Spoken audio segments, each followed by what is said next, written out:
a 71-year-old millionaire, and a murder so senseless, so calculated, it left an entire city stunned. This isn't fiction. This is the real story of how two men turned a kebab shop connection into cold-blooded murder, all for clout, greed, and a shot at living rich. Muhammad was just 26, a delivery driver working at a kebab restaurant in London. But outside of work, he had other dreams.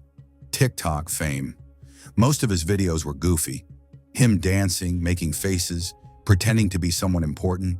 His dream, to become a social media star. But that dream would soon take a very dark turn. One day in 2021, Muhammad meets someone new at the kebab shop, Louise Kam, a 71-year-old businesswoman who visited the restaurant often. Friendly, kind, wealthy, and very trusting. Louise owned multiple properties across London, worth over $6 million.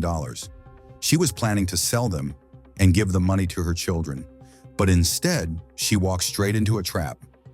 Muhammad's co-worker, Aljundi, 23 years old, was the mastermind, a cook at the same restaurant, and a scammer with a silver tongue. He convinced Louise that he was a wealthy property developer. He told her his rich girlfriend wanted to buy her homes for more than they were worth. All she had to do, transfer the deeds into his name to save on taxes. Her friends and family warned her. It sounded like a scam, but Louise believed him.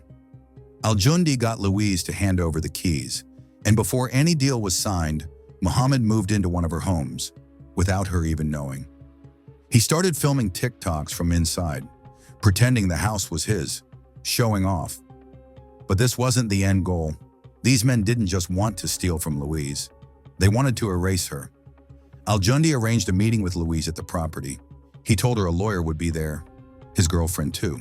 But when Louise showed up, only Muhammad, Aljundi, and a woman named Maria were there. After chatting, Aljundi left with Maria, creating an alibi.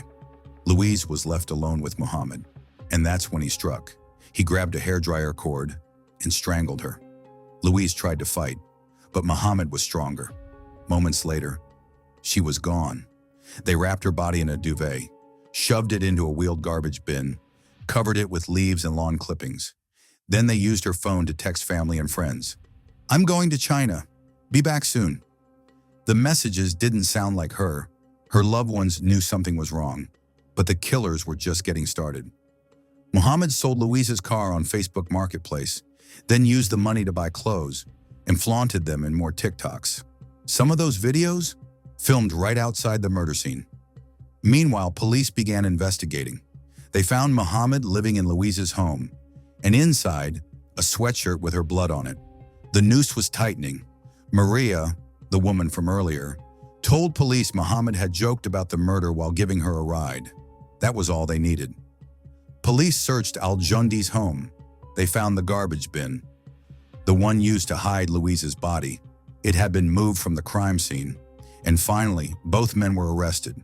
At trial, the evidence was overwhelming. The fake property deal, the texts, the TikToks, the cover-up. Muhammad and Aljundi were both found guilty and sentenced to life in prison, all for clout, all for greed, and a mansion they would never truly own. A woman's life taken by people she trusted. For anyone chasing influence, remember, clout isn't worth a soul. If this story shocked you, share it. Subscribe for more true crime stories every week, and tell us in the comments, was this pure evil or something darker behind the fame obsession?